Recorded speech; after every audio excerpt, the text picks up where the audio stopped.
बिस्मिल्लाहिर्रहमानिर्रहीम। उम्मीद है आप खैरियत से होंगे। और आज के सस्टेनेबिलिटी के टॉपिक पे न्यू वीलॉग के साथ आपकी खिदमत में हाजिर है।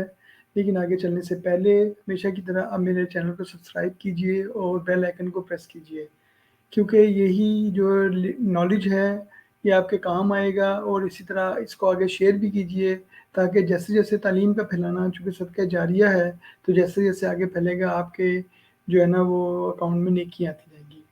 तो चलते हैं आज के वीलॉग की तरफ। तो अगर आपको पिछला मेरा वीलॉग याद हो, उसमें से कुछ क्लिप मैं अभी चला भी देता हूँ, आप देख लीजिएगा। तो वो हमने सस्टेनेबिलिटी के टॉपिक पे किया था, तो वो किस तरह था आप देखिए ज़रा प्लीज़। उसकी ग्रोइंग के दौरान पेस्टिसाइड्स का इस्तेमाल, फिर हार्वेस्टिंग में फिर हर जगह जो है ना केमिकल्स का, हाजिडस केमिकल का इस्तेमाल जो है वो उसके लिए डेंजरस बनाता है। जो हमारी टेक्सटाइल इंडस्ट्री है, बेसिकली आप अगर देखें ओवरऑल उसका एक इम्पैक्ट देखें, तो उसके अंदर कार्बन एमिशंस ओवरऑल जितना है उसका 10% कार्बन एमिशन टेक्सटाइल इंडस्ट्री की वजह से आता है। और 20% पानी जो पल्यूट होके जो हम पानी उसके अंदर फेंकते हैं एग्जॉस्ट में, जो बाहर मेन ड्रेन में पानी फेंकते हैं, 20% पोल्यूटेंट वाटर होता है जो टेक्सटाइल प्रोसेसिंग की वजह से आता है। इसी तरह 35% ऑफ माइक्रोफाइबर्स, जो टेक्सटाइल में से माइक्रोफाइबर्स जो आते हैं पानी के अंदर, वो 35% वो टेक्सटाइल से आते हैं। इसी तरह जो अगर हैजर्डियस केमिकल्स या सारे देखा जाए तो सबसे मेजर कंट्रीब्यूटर जो इसके अंदर है वो टेक्सटाइल प्रोसेसर ही है, जो कि हमारे अंदर इसके अंदर सबसे ज़्यादा पानी में रोल प्ले करता है, हमारे एनवायरनमेंट में रोल प्ले करता है पानी के उसका। तो बेसिकली ये तमाम पोल्यूटेंट्स हैं जिनकी वजह से सस्टेनेबिलिटी के टॉपिक पे लोगों ने सोचना शुरू कर दिया। और अब सस्टेनेबिलिटी से मुराद क्या है? सस्टेनेबिलिटी से मुराद है, मीन्स है अडॉप्टिंग द प्रैक्टिसेस, वो प्रैक्टिसेस को अडॉप्ट किया जाए कि जो टेक्सटाइल इस हार्मफुल इम्पैक्ट को मिनिमाइज करें। फेयर ट्रीटमेंट ऑफ वर्कर्स का फेयर ट्रीटमेंट्स है, involve using of eco friendly materials है, इको फ्रेंडली मटेरियल्स का इस्तेमाल है, और रिड्यूसिंग वेस्ट, और वेस्ट वाटर के रिड्यूस है, वेस्ट कंजर्वेशन वाटर है, कंजर्विंग द वाटर है, ऑप्शन फॉर रिन्यूएबल एनर्जी के सोर्सेज का इस्तेमाल करना, लाइक ग्रीन एनर्जी की तरफ जाना, ये हमारे उसके अंदर है, सस्टेनेबिलिटी के अंदर आता है।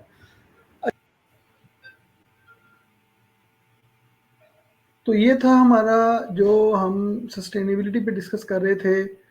और अब हम चलते हैं अपनी आज के टॉपिक की तरफ, जो कि सर्कुलर इकोनॉमी है। लेकिन सर्कुलर इकोनॉमी पे जाने से पहले अगर हम देखें तो हम ये देखें कि सर्कुलर इकोनॉमी से पहले कौन सी इकोनॉमी थी, उसे लीनियर इकोनॉमी कहते हैं। Linear economy, in a linear economy products are conceived, produced, used and then disposed of, के बेसिकली प्रोडक्ट्स बनती हैं और उन्हें डिस्पोज ऑफ कर दिया जाता है। In this system design is generated towards a short life span, कि जो भी डिज़ाइन या जो भी प्रोडक्ट या जो भी चीज़ बनती है शॉर्ट लाइफ स्पैन की वजह से बनती है। तो ये हमारा था लीनियर इकोनॉमी। लीनियर इकोनॉमी की वजह से अगर आप देखें तो आज हमारा एनवायरनमेंट या माहौल जितना है उसकी जो प्रॉब्लम है सारी, वो बेसिकली लीनियर इकोनॉमी की वजह से है, कि उसके अंदर रिसाइकलिंग ऑफ प्रोडक्ट्स का, इन चीज़ों का कभी भी नहीं सोचा गया था, कभी भी गौर नहीं किया गया था। तो that is why it is called linear economy, और जो कि प्रॉब्लम हुई। उसके बाद आई सर्कुलर इकोनॉमी, जिसके ऊपर डिस्कशन स्टार्ट हुई। तो सर्कुलर इकोनॉमी क्या थी? सर्कुलर इकोनॉमी अगर आप देखें तो in a circular economy a system where materials never become waste and nature is regenerated, के सिस्टम्स में चीज़ों को कोई वेस्ट नहीं किया जाता और नेचर को regenerate. In a circular economy products and materials are kept in a circulation through processes like maintenance, reuse, refurbished, remanufacture, recycling and composting. तो ये वो तमाम प्रोसेस के दौरान प्रोडक्ट्स को इस तरह मेंटेन, इस तरह रिसाइकल किया जाता है कि वो हमारे माहौल के लिए ज़्यादा बेनिफिशियल साबित हो जाती हैं। अगर हम सर्कुलर इकोनॉमी की डेफिनेशन देखें या उसके बेसिक प्रिंसिपल्स देखें, तो circular economy basically in following, in 3 principles पे इन्हिसार करती है। Eliminate waste and pollution, circulate products and materials and regenerate nature.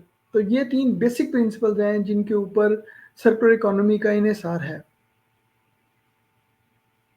तो आज हम बेसिकली जो डिस्कस कर रहे हैं वो डिस्कस कर रहे हैं सर्कुलर इकोनॉमी की डेफिनेशन, कि सर्कुलर इकोनॉमी को कैसे डिफाइन किया जाता है। कि उम्मीद है कि ये मैं जो भी डेफिनेशन, जो भी चीज़ें आपको बयान कर रहा हूँ, ये आपको अंडरस्टैंड होंगी, और आप इसको, अगर आपके जहन में कोई क्वेश्चन है, कोई चीज़ है, तो आप मुझसे नीचे कमेंट्स की शक्ल में मुझसे पूछ सकते हैं और मैं उसको आगे से आपको बताऊंगा।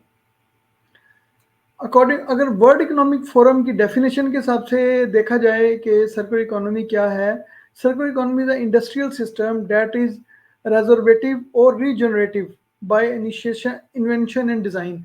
कि उसके इन्वेंशन के दौरान, उसकी डिज़ाइनिंग के दौरान, उसकी इनबिल्ड उसके अंदर वो खसूसियात रख दी जाती हैं कि उसे रीप्रोसेस किया जा सके, उसे रीजनरेट किया जा सके। तो ये है वर्ल्ड इकोनॉमिक फोरम की डेफिनेशन। अच्छा जी, अब हम आते हैं कि सर्कुलर इकोनॉमी काम किस तरह करती है, हाउ सर्कुलर इकोनॉमी वर्क्स।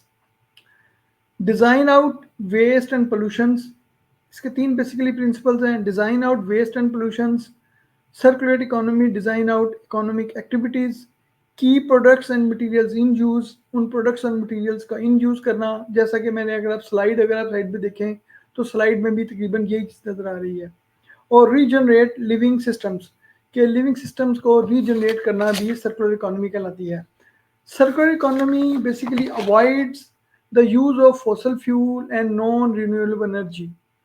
अब आपको हौसला अफजाई की जाती है कि आप रीजन ग्रीन एनर्जी की तरफ जाएं, लाइक सोलर एनर्जी की तरफ जाएं, लाइक विंड पावर की तरफ जाएं, ऐसे सिस्टम की तरफ जाएं कि जिनमें आपने फॉसल फ्यूल वाली फ्यूल से जनरेट एनर्जी यूज ना करनी पड़े, आपको ग्रीन एनर्जी यूज करनी पड़े। By preserving and enhancing the renewable resources, it returns valuable natural nutrients to the soil to support regeneration and activity improve the environment। कि basically हमारा मकसद इन्वायरमेंट को इम्प्रूव करना है, तो वो जो है ना ऐसे प्रोसेस को अडॉप्ट किया जाता है कि जो इसको खिलाए। अब इसमें एक क्वेश्चन लास्ट है कि जी, who invented this circular economy. तो सर्कुलर इकोनॉमी डेफिनेटली ये एक किसी एक इंसान की जदोजहद नहीं है, ये बहुत से लोगों ने, बहुत सारे दिमागों ने मिलके ये सिस्टम बनाया कि किस तरह हर मुल्क में, कि किस तरह उन्होंने किया।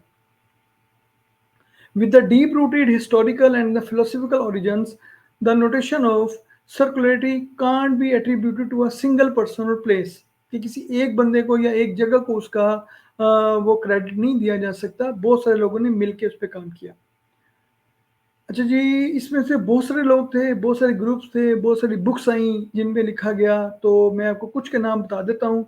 Walter Stahel, the potential for sustainability manpower for the energy, Jenny Binion's innovation inspired by nature, Paul Hawken, Amory Lovins, and the L. Hunter Lovins, natural capitalism creating the next industrial revolution, Neath Boulding economics of the coming spaceship Earth, German chemist Michael Bongard, and the American architect William McDonough, often referred to as the father of the circular economy। तो ये था आज हमारा circular economy के मुतालिक। इंशाल्लाह ताला अगला जो हम अपना वीलॉग करेंगे उसमें आपसे डिस्कस करेंगे सर्कुलर इकोनॉमी के बेनिफिट्स, कि सर्कुलर इकोनॉमी के बेनिफिट्स क्या हैं। तो कीप इन टच, इंशाल्लाह ताला आपसे इस पे अगले वीलॉग में मुलाकात होगी। तो अपना ढेर सारा ख्याल रखिएगा। वस्सलाम।